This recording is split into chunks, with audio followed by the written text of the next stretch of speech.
Oil-producing countries are cutting supplies of oil again. My name is Vitaly and I am an economist. I am a boring mainstream economist. And in this video you will learn what happened, why it happened, and what to expect. Nothing good.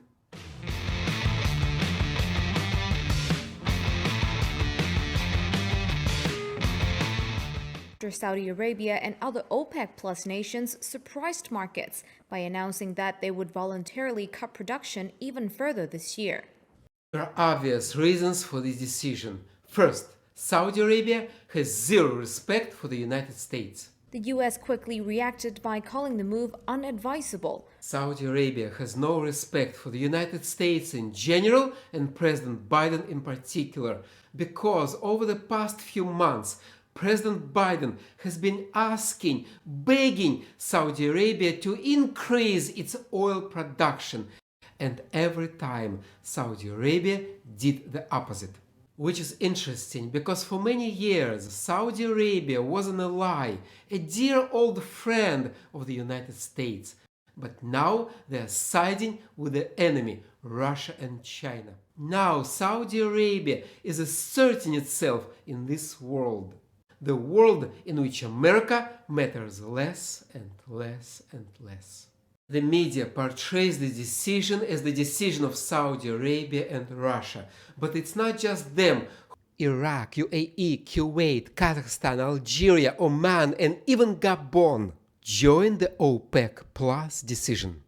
And they made this decision without a formal meeting. There was no meeting of OPEC or OPEC Plus. So yes, they were this eager to cut oil production and to hike oil prices. And that is the second obvious reason for oil cuts: higher prices. Oil producers want higher prices because oil prices fell from $125 to $70.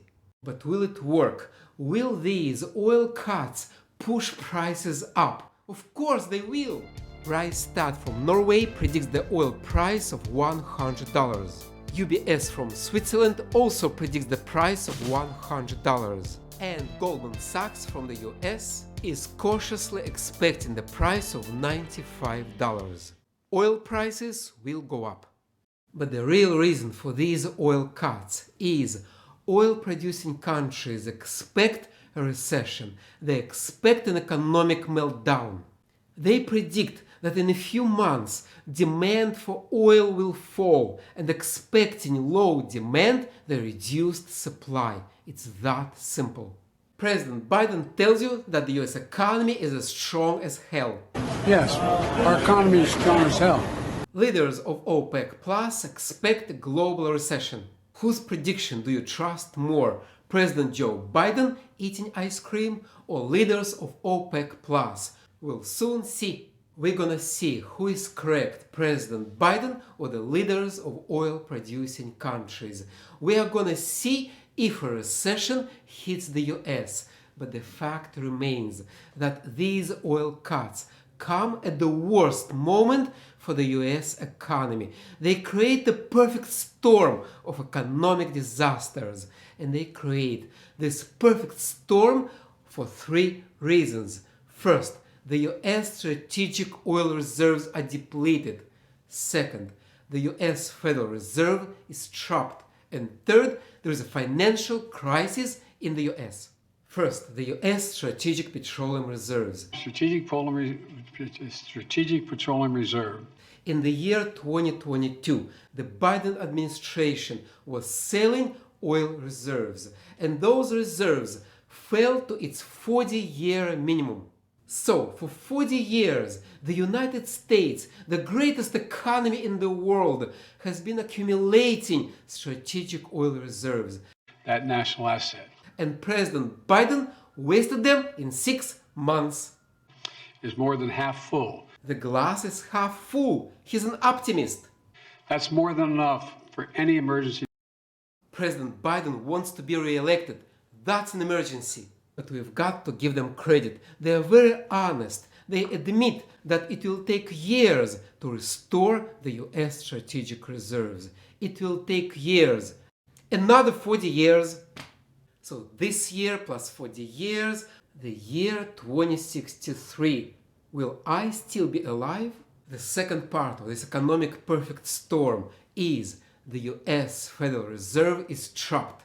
For 1 year, the US Federal Reserve was raising interest rates. It was reducing money supply, hoping to lower inflation. And now there are signs that it's finally working, that inflation is coming down. Not anymore.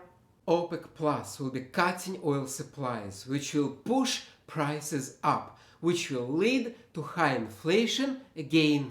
The US economy is heading towards a recession later this year, and it looks like it will be a recession and high inflation, and the US Federal Reserve can't fight both.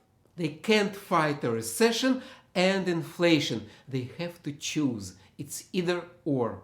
There are no good options. The US Federal Reserve has already failed. And to make things even worse, the US financial system is verging on the brink of a collapse. How many banks failed? 4 or 5? Did I miss anyone? And at this moment, OPEC Plus deals a new blow to the already weak financial system, to the already weak US economy.